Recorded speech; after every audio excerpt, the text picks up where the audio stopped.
اور بیوی کے بارے میں کیا فرمایا گیا ہے؟ اچھا، میری ایک اسٹوڈنٹ ہے، وہ ہمیشہ مجھ سے کہتی ہیں کہ میم آپ ہمیشہ خواتین کے بارے میں زیادہ بات کرتی ہیں، تو میں نے ان سے کل کہا کہ میں اسپیشلی ویڈیوز بناتی ہی خواتین کے لیے ہوں۔ میں چاہتی ہوں کہ میری وجہ سے اگر کوئی خاتون اچھی بات سیکھ سکیں گی یا اپنی وجہ سے میں خود کوئی اچھی بات سیکھ سکوں گی تو یہ بہت بڑی بات ہوتی ہے۔ تو یہاں پر بیوی کا ذکر ہو رہا ہے کہ نبی کریم صلی اللہ علیہ وسلم نے فرمایا، ہماری زندگی میں آج کل امپورٹنٹ کیا ہے پہلے آپ یہ بتائیے؟ زیادہ تر لوگ کس چیز کے پیچھے؟ مال کے، پیسے کے، دولت، یہی چیز امپورٹنٹ ہے نا؟ ہر انسان کی ضرورت ہے، مال، پیسہ، دولت، شہرت، اچھا گھر ہو اور اچھا کھانے کو ہو، اچھا پہننے کو ہو، پاس پیسے ہوں، یہی ہر انسان کی ضرورت ہے۔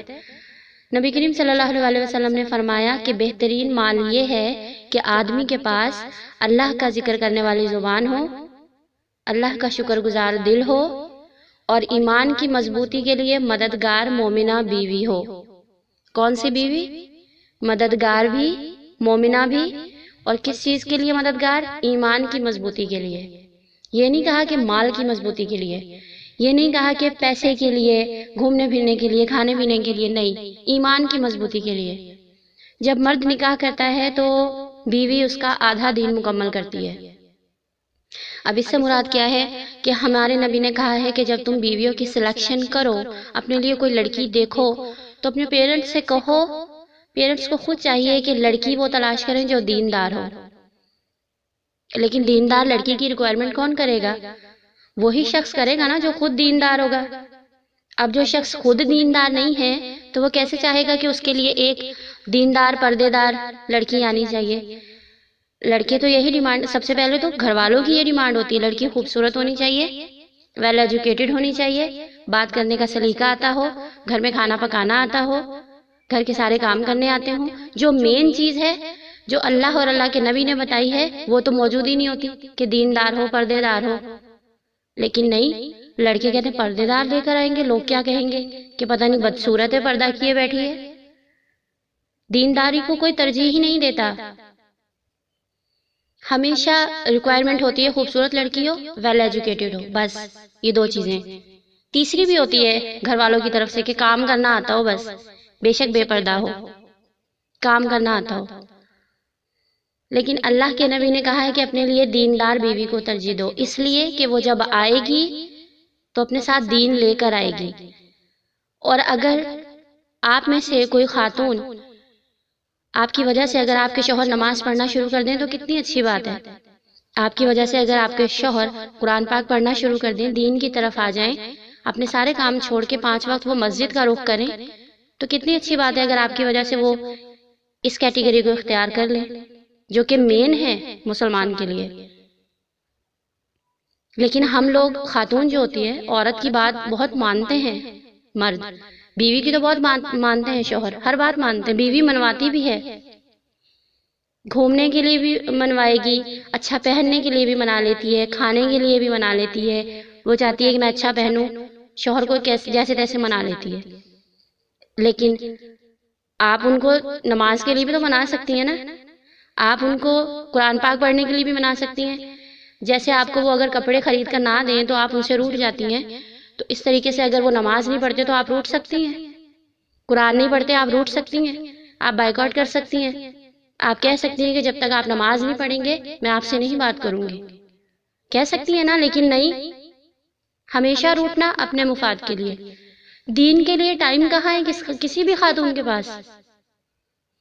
صرف اپنی دنیاوی ضرورتیں، دنیاوی ضرورتیں، دنیاوی ضرورتیں۔ مرد بھی انہی کاموں میں لگا ہوا ہے اور عورت بھی انہی کاموں میں لگی ہوئی ہے۔ پردے کا خیال نہیں ہے، دین کا دھیان نہیں ہے، نماز کی فکر نہیں ہے، قرآن کی فکر نہیں ہے، بس ان کو یہ لگتا ہے مال کما لو، سمیٹ لو، جمع کر لو، کھا لو، بس اسی میں زندگی گزر جائے گی۔ لیکن کب تک؟ جب تک آپ زندہ ہیں۔ جب آپ کی آنکھ بند ہو گئی پھر آپ کیا لے کے جائیں گے اللہ تعالیٰ کے پاس؟ آپ نے اپنے شوہر کا کون سا دین مکمل کیا؟ آدھا دین بھی مکمل نہیں کیا، بلکہ جو تھوڑا بہت تھا وہ بھی چھین لیا۔ کیسے؟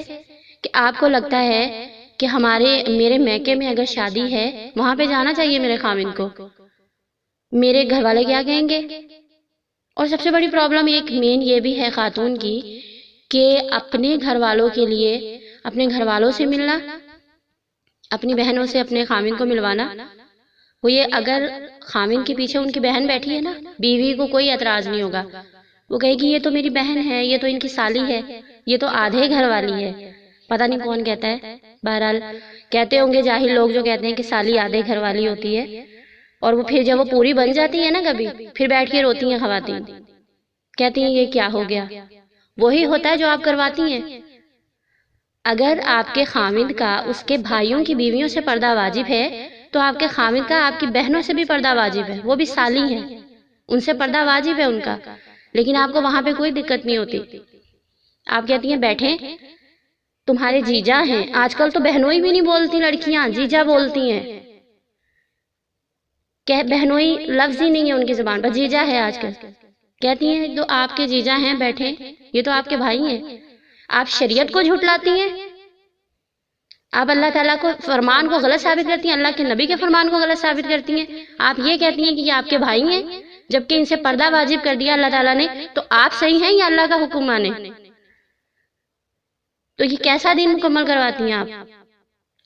خاتون نہ خود نماز پڑھتی ہیں گھر میں، نہ شوہر کو کبھی کہا، ایک بات پہ بزید، گھومنے چلو، کھانے کے لیے چلو، پہننے کے لیے لے آؤ، فلاں جگہ جانا ہے، امی کی طرف جانا ہے، فلاں جگہ شادی ہے، وہاں پہ یہ پہننا ہے، لا کے دینا ہے، دو نہیں تو میں ناراض ہوں۔